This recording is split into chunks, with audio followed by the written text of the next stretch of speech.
We continue with the yesterday's lecture. We had begun chapter number 9, the movement, the Indian movement of freedom from the clutches of the British. How did it start over an era, like over a period of time? How did it gain momentum? What were the demands? How did the Indians go about doing it? Was like gist of it was given. Now let's go into the depth of it as to how in reality, how in ground reality did all sort of people contribute to gain freedom from the clutches of Britishers.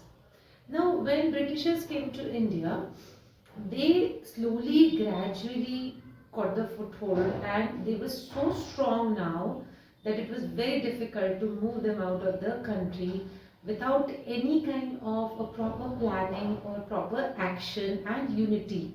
Fine. So we stopped yesterday at discussing that the formation of the Indian National Congress uh, with the eminent personalities in them did bring a change in the movement of freedom movement in India.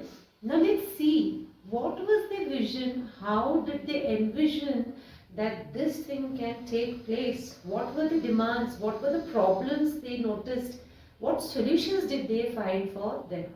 Like in the first, at the inception, at the beginning level, INC, Indian National Congress, was, I would say 20 years or so, it adopted moderate methods, like I discussed yesterday as well. Moderate means not adopting violent means. So peaceful protests, rallies, and then speeches, and then writings about what's happening around, and publishing and all stuff was done by them. Now they had certain problems which they were noticing in the British government, which I have chalked down over here. Now let's see how did they see from where the problem arises and where it can be curbed. So in civics, let's start with the first point. In civics, I have taught you there are three ways in which a government can run: legislative, judiciary, and executive. This is what I had taught you in civics. Legislature has the power to make laws. Executive will implement laws. Those laws will be implemented by the executive, and judiciary will defend those laws if somebody breaks it. These three are actually the pillars of how a normal government, a very efficient government would run if all three are doing their jobs perfectly. But as we had learnt in the prior chapters, the reins of the control of the Indian government was given in hand of directly to the Queen. It was handed over to the Queen, and the people over there would sit and then discuss the problems of India, and then take decisions over there, and that would be implemented over here. There came a problem where the first thing what was noticed by the INC. So legislative councils, the councils, the group members who were making the laws for India, they wanted, INC wanted it to be more representative. That means more people they wanted to be involved in the process of making laws.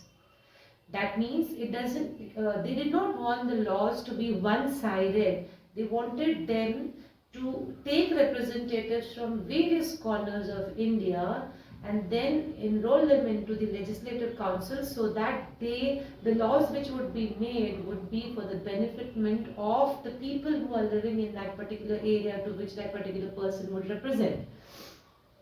Moreover, there were certain areas which had been neglected. They had never been taken into consideration only. In those kind of areas also they wanted representation from. They wanted the legislative councils to focus on those particular areas and then make laws. So this was one problem which they saw.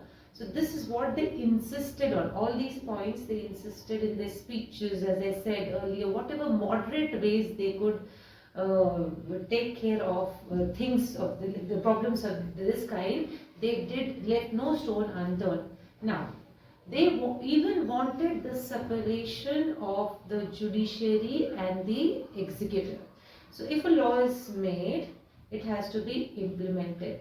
Okay, if it has to be implemented and somebody breaks the law, it has to be protected. But here, the executive were the Britishers only, and the judiciary were the Britishers only.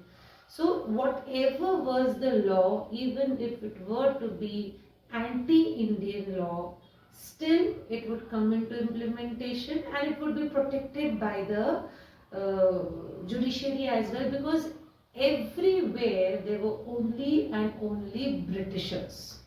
So for that reason they wanted separation of judiciary from the executive, that there should be no involvement of the executive with the judiciary, no connection at all.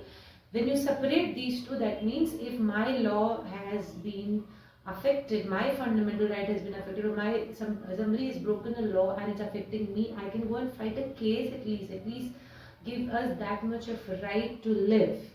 For that reason, they demanded of Indians being on higher posts.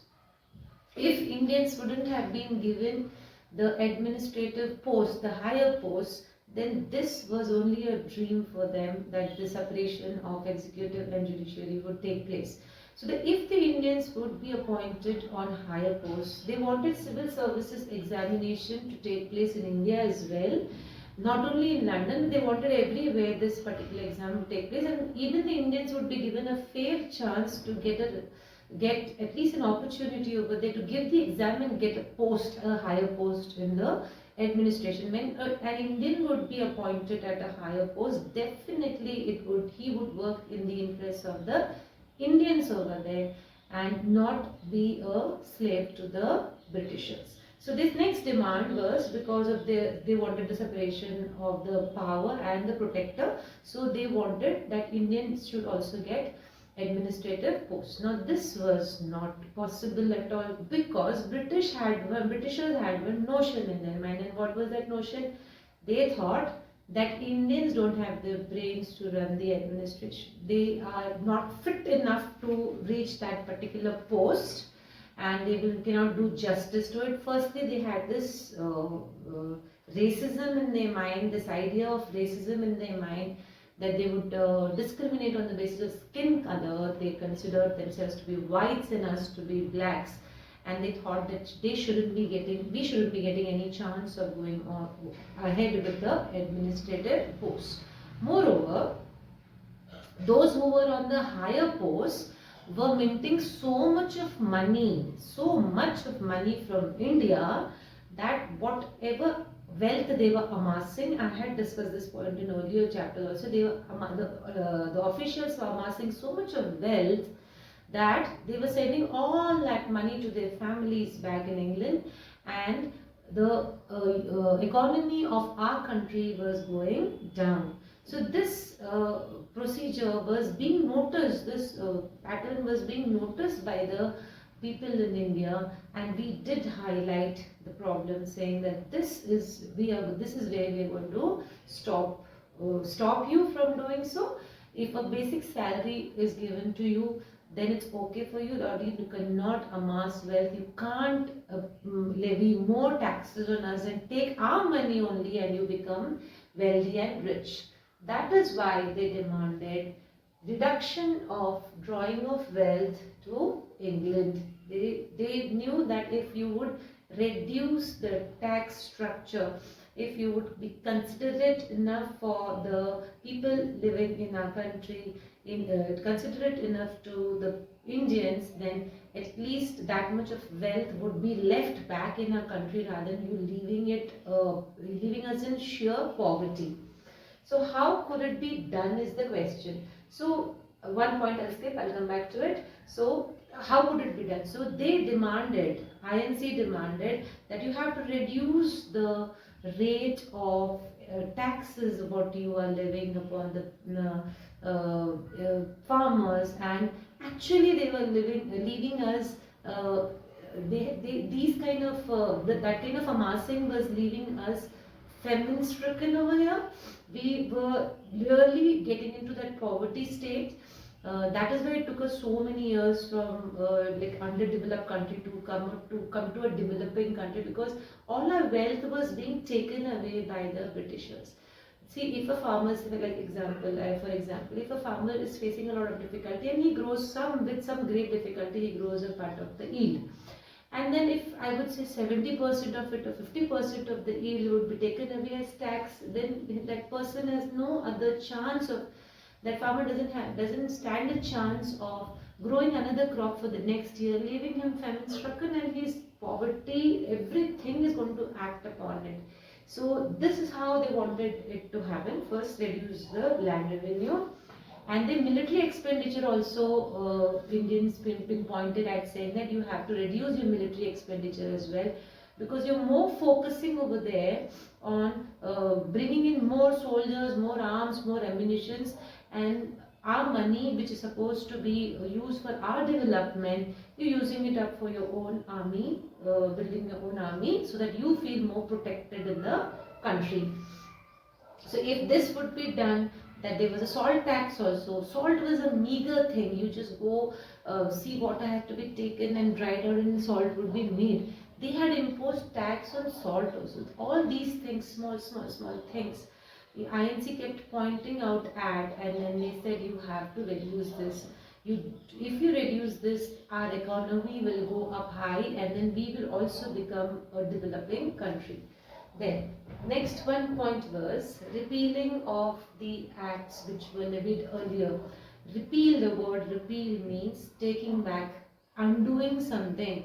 If the act was passed, if a law was passed, please take that law back because it was not in the interest of the Indians, like the Arms and Ammunition Act, what I discussed yesterday, and even the Vernacular Press Act, which suppress the right of a person to speak what he feels, what he thinks about the government, how that government should work, what errors is the government making. If you do not allow a person to express what is happening, if you curb the very idea of expression, then how on earth would the people come to know what wrong is happening? So they did demand of repealing of the acts which were absolutely not in the favor of the Indians. Now, they did not, INC was a group of elite learned scholars, like they were posh, they were like very well spoken, they would put forth their point very nicely, they were good argumentators over there, but they did not only speak on behalf of the wealthy merchants or the zamindars, they spoke on behalf of everybody. Who were they? The salt tax I just spoke about. They also spoke about the forest laws which were made. You remember when I had taught that chapter also, how the Adivasis were affected, how the forest dwellers were affected, how they took away their lands from them.